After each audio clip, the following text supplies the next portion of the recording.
song as Lord You're Good starts to play again. Aren't they amazing? Yes. We have such amazing talent here at Unity of Gulfport in every way. In all of the community and the people that step up to offer sacred service, to be on our board of trustees, to be our volunteer coordinator, to work with our volunteers, to be on our music team. It's just heart-opening every single day. Yeah. It is. It is.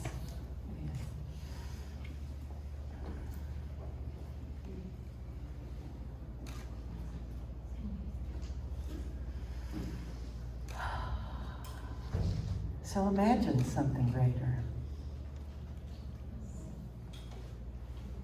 You may say I'm a dreamer,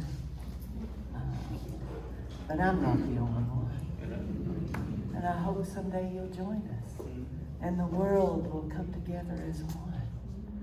Absolutely. Those are wonderful, beautiful words, and there's so much controversy around that song and what it means, but to me it just means that we all can come together as one in love and peace and create a better world. When he says there's no religion, that doesn't mean there's not spiritual beings. He acknowledges that we are all spiritual beings existing in love and peace. And that's what our mission is here, to coexist in unity through love and peace. So I think that that's a wonderful song for Unity of Gulfport and all of us. So in Unity, we recognize 12 powers. Charles Fillmore wrote the 12 powers of man. Here at Unity of Gulfport, I'm honoring the 12 powers by on the final Sunday of each month doing one of the 12 powers. And I told you I'm not doing it in any particular order. You know, somebody came up and said the order, and I was on the Unity ministers discussion. We were having a discussion. I said, well, I'm doing one power a month on the final Sunday of the month. They said, that's a great idea. I said, but I'm not following that order. And they said, there is no order. Somebody just said that. Somebody decided that and put it up there, and everybody now thinks that's the way it is. So I said, okay, so my order's fine. And they said, yes, your order's fine. So today our power is imagination. So imagine, just imagine. Walt Disney taught us laughter is timeless. Imagination has no age, and dreams are forever. I believe that. And living a life rich in imagination is using imagination as a spiritual power. We are visual beings. Visual images come easily to our mind's eye. We can, when we're in meditation or in thought, or we hear a song, we can close our eyes and an image comes to us very easily. We don't have to try hard. And it's when we can tune into those visual images that we can enrich our life with imagination. What does the movie screen of your life look like? Have you ever thought of that? What does the movie screen of your life look like? Just like I spoke with you before about positive self-talk and how important that is to be uplifting and positive and inspired with your self-talk with yourself. It's also that important to be that way with your visual images, to picture your life in a positive, inspired, uplifting way every day. And your life will become that. Imagination is somewhere between perception and understanding. It's a mental process. Our imagination will pick out a bit of what we know, and then it will add in our life experiences, what we may have already experienced in life, and what we've perceived in this life. And then it'll fill in the rest with the picture. Our minds, our consciousness, and our subconscious are amazing generators of creativity and invention if we let them be. if we let them be. Imagination is our greatest, most creative, expansive faculty that God gave us. What are you doing with yours? Do you use it every day in your life? Your imagination? Or is it something you left a long time ago and said, that's child's play? I don't do that anymore. Are you living the life you dreamed of? Are you living the life you imagined? None of us would take a step on our hero's journey without the power of our imaginations to keep us going. What child doesn't think he or she is going to grow up and change the world? Do something magnificent. Stories inspire us to believe that we can. And those of us that teach children have such a sacred obligation to teach them. Think about your own imagination. Think about the places it has taken you over your lifetime. Your imagination. Are you living that life you imagine? Or are you stuck in a rut, not sure how to get out, or how to get loose, or how to break free? Napoleon Hill says that imagination is the most marvelous, miraculous, inconceivably powerful force the world has ever known. I feel that. I know that. I know that to be true. But is imagination playing that role in your life? Are you allowing it? Are you letting it be? The story goes that during the heresy trial of Joan of Arc in 1431, the inquisitor said to her, "You say God speaks to you, but that's only your imagination." And her response to him, it is reported, was, "How else would God speak to me if not through my imagination?" What other way indeed? What other way can Spirit speak to us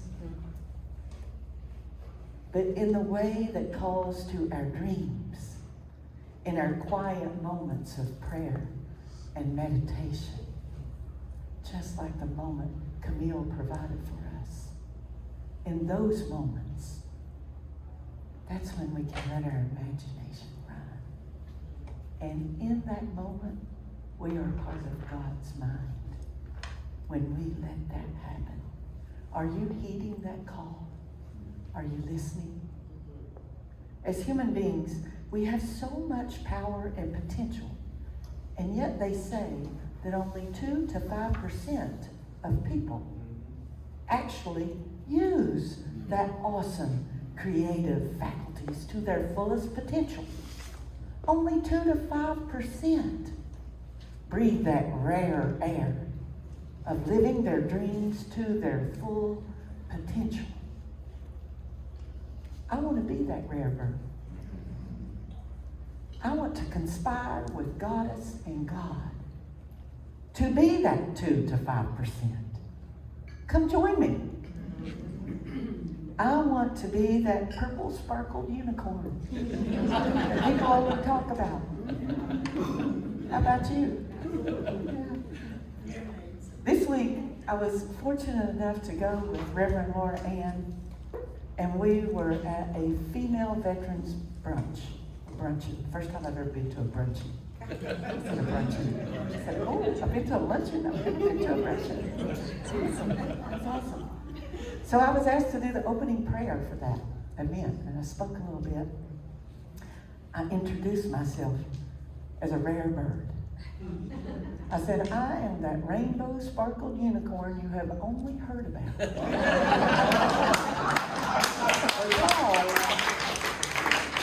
I am a spiritual leader and a minister. And now, mind you, this room was full of female veterans.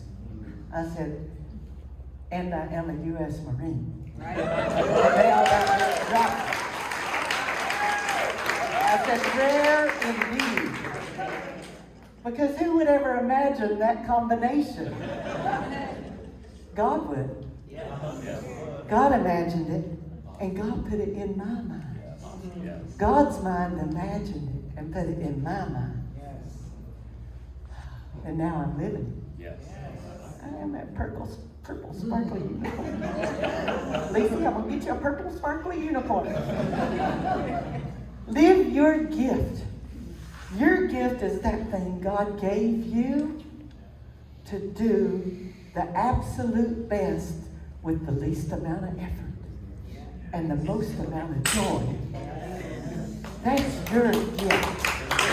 Whatever it is you do that takes the least amount of effort, but you do it so fabulously and with such joy. What is that for you? I know what it is for J-Mom. He shows us every Sunday, doesn't he? He shows us what his gift is. Through the proper and powerful use of your imagination, you can have a phenomenal life. I want each of you to know that, and I want each of you to believe that. You have all you need within you because you have God within you. You have the Christ consciousness within you. You have all you need to use imagination as a spiritual power and live your best life. It's worth repeating what I said a few minutes ago. Imagination, it's our greatest, most creative, expansive faculty that God gave us. And he gave it to us so we would use it. They say imagination is the evidence of things not seen. Only you see what's in your mind's eye. You can't put it on the projector and put it up here for everybody to see. Only you see that. It's private. It's yours. That evidence of things not seen. Don't depend on others to make it happen for you. If you see it, don't depend on somebody else to make it happen. Because they can't. Because they can't see it the way you see it. Only you see it that way. It's yours and yours alone. It's your imagination. You have to start working it. You do. Others will sometimes dash your dreams and be naysayers because they just can't see it. They just can't see that a Marine can also be a minister and a spiritual leader. They can't see it that a little country girl could become an Olympic high jumper. They can't see it. And sometimes it's the people that love you the most. And they're not being malicious. They just can't see it. And they don't want you to get hurt because they can't see that. But I'm telling you, if God put it in your mind, God put it in your mind's eye, God put it in your imagination, it is for you to do. And you see it. Just because they can't see it, it's up to you. You have to start working it. What are you going to do? Are you going to start working it? Albert Einstein said, imagination is everything. It is the preview to life's coming attraction. Isn't that beautiful? Don't you love watching those trailers when you go to a movie? Don't you almost love as much as the movie? You love those previews, those trailers of coming attractions, what's coming down the pike. Because those trailers are so exciting, aren't you? They pick the best little bits out to tell you. They're so exciting glimpses of what's going to come. That's what imagination is and can be in your life. Your imagination is giving you a trailer, if you will, of what your life can be if you just allow it, if you just let it be.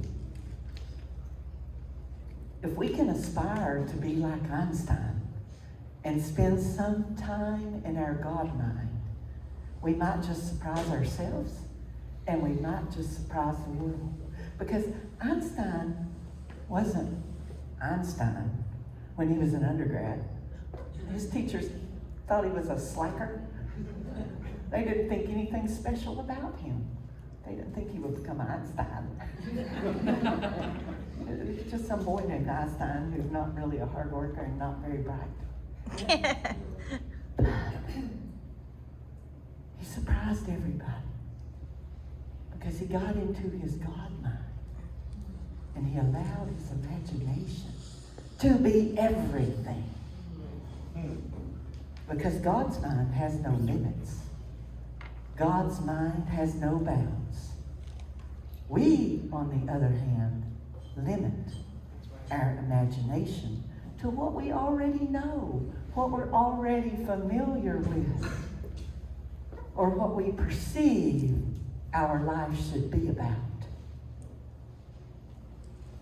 We're not living the full potential of who we are. We get stuck in what we're familiar with. So come on now. Come on. Let's all together agree. Let's step out on the wild side. Have you had an offer like that? Let's step out on the wild side. Come on. No fear. Take a step and be truly spiritual. And let's go to that God mind without any preconceived limits. Oh, just imagine what a world we can have. What a world we will have. Use your perception. Use your will. Use your faith. And use your imagination. Researchers have shown that children at about the age of 4 or 5 use their imagination without bounds, without limits. Then what happens? What happens, Kaya? What happens? People have it. Adults have it too. Yes, those adults in their life interfere with them because they are in God's mind. When you talk to little 4 or 5-year-olds, they are in God's mind all the time. They are in God's mind. But we teach them not to daydream. Don't do that. The adults in their life, those people that are here to care for them, their teachers, their parents, teach them not to let their imagination run wild. Shame on us. Shame on us. I would that my grandchildren could have a teacher in Kaya. Because I know she gives the children in her school that opportunity. She gives them that opportunity to be on the wild side, to use that God mind, that imagination. And living life with childlike wonder and imagination, it's not a calamity. Living life with childlike wonder and zeal is the best life. Let me ask you this. Do you ever simply sit quietly and let your mind wander? Like Einstein did? Just give it a question and let it go. Einstein sat for hours at a time looking out a window or looking up at the clouds or under a tree. Does that sound familiar? Maybe you did that when you were a child. I used to lay out by the barn in the field and look up at the clouds all day long. And then when it started getting a little cool and getting a little darker, I knew I had to go back up to the house because Mama come looking for me. And I knew better than to let that happen. I knew better. But maybe you've heard of Buddha, or maybe you've heard of Jesus. They did that. The Buddha sat under the Rajatana tree. And I know with my Tennessee accent and my country girl, I probably murdered that word. But hey, that's the way I see it. But he sat under that tree and fasted for 49 days. Jesus went out into the desert and fasted and sat for 40 days. Oh, just imagine. Just imagine the things they thought. Ah. Just imagine the God mind they experienced. Why do we now think it's not for us to do in today's world? To go out and just think. To go out and just be. Are you better than our way showers? Do we know better? I'd say no. We don't know better. They were our way showers, our teachers. Maria teaches that. Reverend Maria teaches that so well. For you to just be the energy that you are. To just be it. It even has a company named that. Just be it. Just be the energy that you are.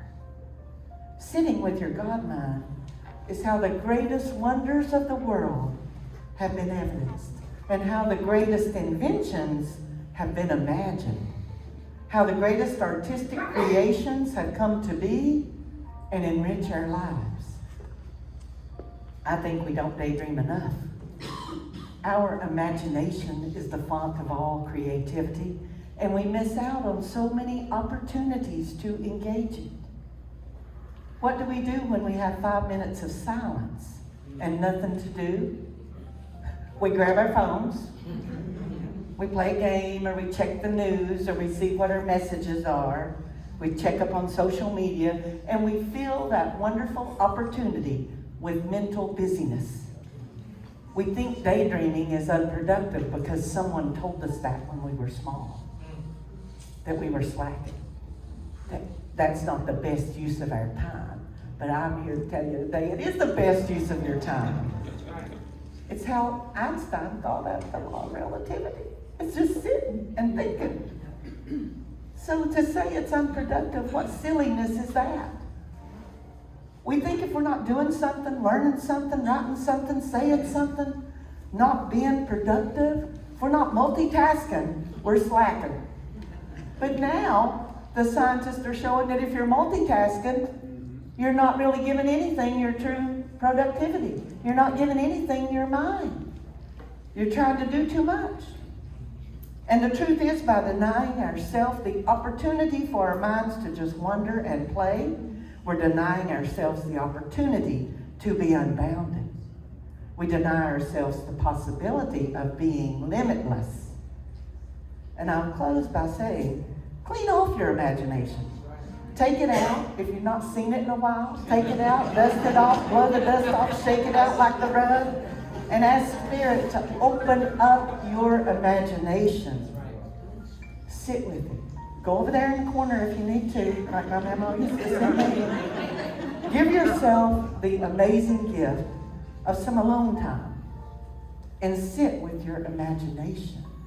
Sit with your God mind. If it worked for Albert Einstein, I'm just saying.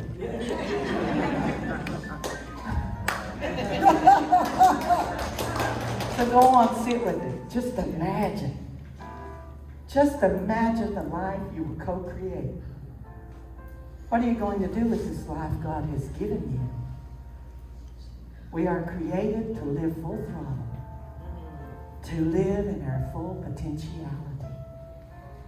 What is it you see that no one else sees? What is it you see that no one else sees? That evidence not seen. It's yours and it's yours alone. Imagine it. Allow it to be and just be it.